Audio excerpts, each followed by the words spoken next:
प्रभु राम सरकार सुंदर सुंदर लीला को करते जा रहे हैं। और इधर आज बताया कि काकभूषण जी को छोड़ दिया है।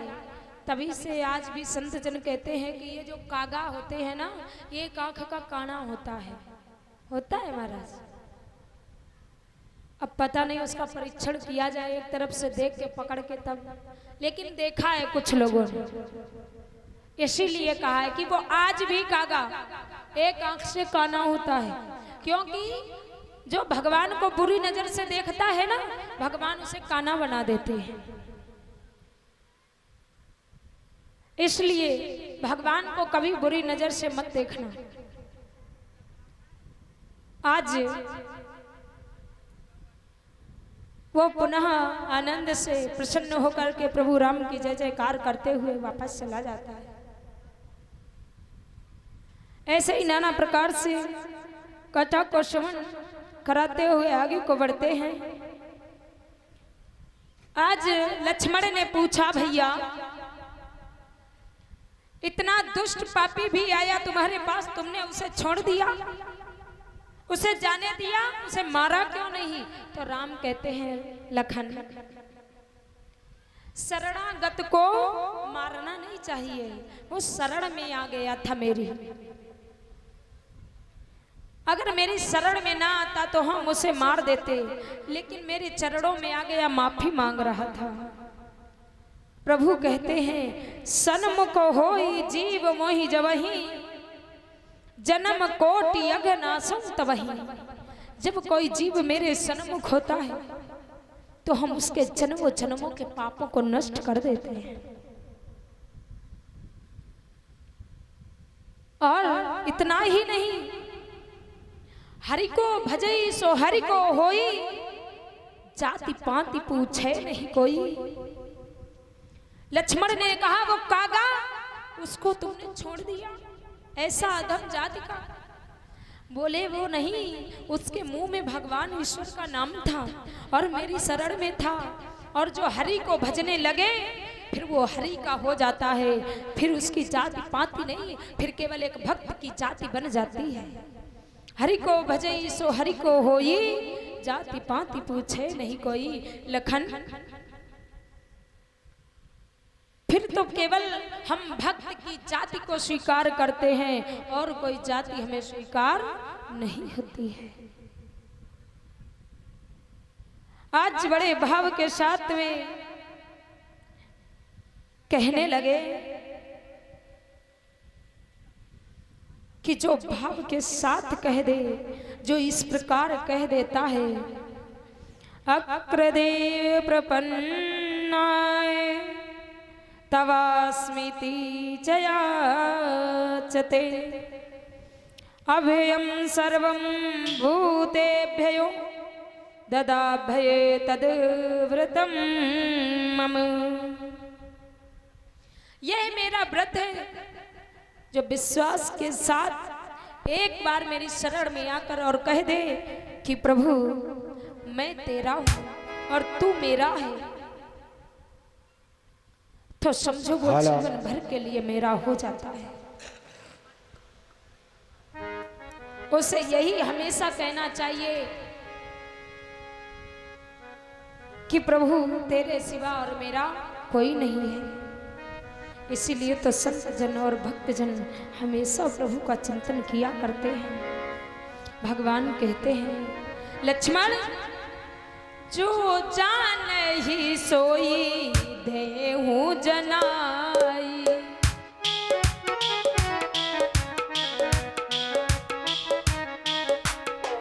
जानत तुम ही हुई जाई।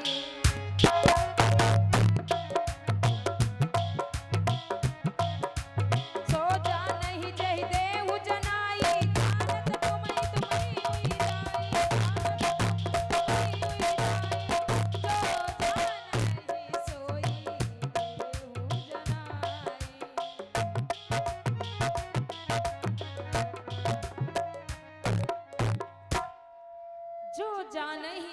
देव जनाई। लखन ने कहा वाह भैया इतने कृपालु हो, और जो तुमको जान जाता है फिर वो तुम्हारा ही हो जाता है। कहते हैं ना संत जनों को एक ईश्वर का रूप दिया गया है कि वही भगवान है। भगवान को भजते भजते स्वयं ईश्वर बन जाता है। भृंगी कीड़े को देखा है कि एक मिट्टी के अंदर जो कीड़ा रहता है वो एक सीधा सीधा कीड़ा होता है और भृंगी का साथ पाता है और वो कुछ समय बाद कहा उसी भृंगी का रूप ही ले लेता है, उड़ने लगता है, वो पंख उग आते हैं उसके। जैसे भृंगी कीड़ा के कोई पंख नहीं, वो जिसे बंद करता है एक मिट्टी के अंदर कोई पंख नहीं होते हैं, लेकिन भृंगी कीड़े के साथ रहते रहते उसमें भी पर आ जाते हैं और उड़ने लगता है, भृंगी का रूप ले लेता है। इसी प्रकार जो मनुष्य जो जीव हमारा चिंतन करता है फिर वो हमारा ही हो जाता है। जो जाने ही सोही देव जनाई, जानत तुम ही हुई जाई, वो तुम ही में विलीन हो जाता है। प्रेम हटा देता दूरी को, प्रेम मिटा देता व्यवधान, प्रेम भुला देता प्रपंच सब, प्रेम मिला देता भगवान। प्रेम पत्थर को भी भगवान बना देता है। प्रेम यदि होगा तो ईश्वर मेरा हो जाएगा। अच्छा कहते हैं इन कथाओं से कहानियों से हमें क्या मिलता है, ये क्यों सुनी जाती है परीक्षित जी, क्यों सुनी जाती है?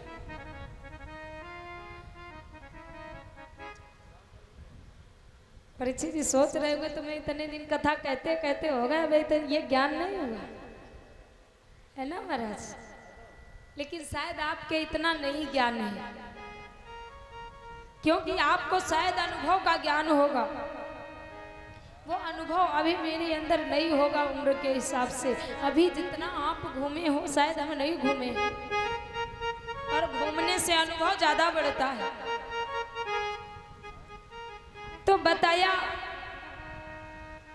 इन कथाओं का सार केवल एक प्रेम ही बतलाया गया है। दुनिया की ये कथाएं श्रद्धा ही बताई गई है। शिव पुराण, विष्णु पुराण, गरुड़ पुराण, ये रामचरितमानस, अनेक रामायण, श्रीमद् भागवत महापुराण, अंत में इसका सार यही निकलता है प्रेम। हर किसी से प्रेम का रिश्ता जोड़ करके रखा जाए।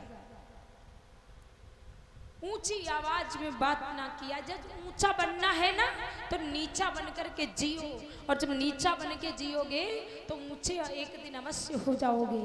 ध्यान देना, जब किसी पहाड़ी से हम उतरते हैं ना तो शरीर अकड़ा हुआ रहता है, झुक करके नहीं, सीधे एकदम उतरते हैं। और जब ऊपर चढ़ना होता है तो झुक करके चढ़ा जाता है।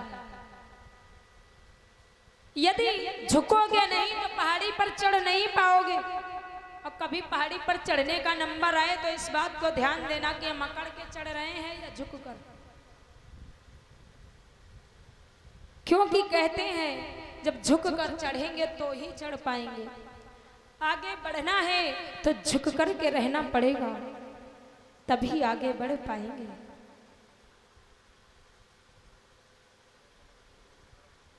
बताया हमारे संतों ने कि झुकना ही तो मनुष्य की पहचान होती है, झुकना ही तो मनुष्य की पहचान होती है। अकड़े रहना तो मुर्दे की पहचान होती है। अकड़ा तो मुर्दा रहता है, झुकता इंसान ही है। इसलिए इंसान बनकर के जियो, बड़े ही भाग्य मानस तन पावा। सुर दुर्लभ सदग्रंथन गावा। सदैव प्रसन्न होकर रहिए, आनंदित होकर रहिए। आज मेरे प्रभु ने लक्ष्मण को बड़ा सुंदर सुंदर ज्ञान दिया, आज बड़े भाव से सुंदर बतलाया। इधर क्या होता है, एक दिवस अचानक से पंचवटी के समीप रावण की बहन शूर्पणखा आती है और शूर्पणखा ने दो सुंदर राजकुमारों को आज देखा है। आज जैसे ही ये सुंदर दो राजकुमार दिखे तो ये मोहित हो जाती है। ये कितने सुंदर राजकुमार, और इनमें से ये दोनों में से ये सामना वाला कितना प्यारा है, ये तो मेरे मन को मोह ले रहा है। बड़ा ही सुंदर और सरल है। ऐसा लगता है कि इनके साथ संबंध बना लिया जाए। आज ये मन में भाव रखती है और एक सुंदर स्त्री का इसने रूप बनाया। मायावी राक्षसी ने एक सुंदर नारी का रूप बनाया, मानो कि स्वर्ग से कोई अप्सरा आई हो, और बड़ी सुंदर मुस्कान आज लेकर के भगवान राम के पास में पहुंची और कहने लगी, हे राजकुमार, तुम कौन हो, कहां से आए हो? प्रभु राम ने कहा, मैं अयोध्या नगरी से आया हूं।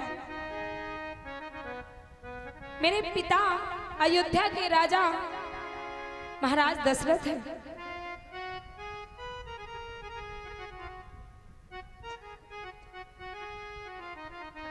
श्री राधे जय श्री श्याम। कहा कि अयोध्या के राजा महाराज दशरथ हैं, उनके हम सुपुत्र हैं। और ये गौड़ वाड़ का कौन है? ये मेरे भ्राता श्री छोटे लखन है। आप बड़े ही सुंदर हो, बहुत ही महान हो, और मेरी एक इच्छा है। राम जी ने कहा, क्या? आज वो शूर्पणखा कहने लगी कि सुनो राजकुमार,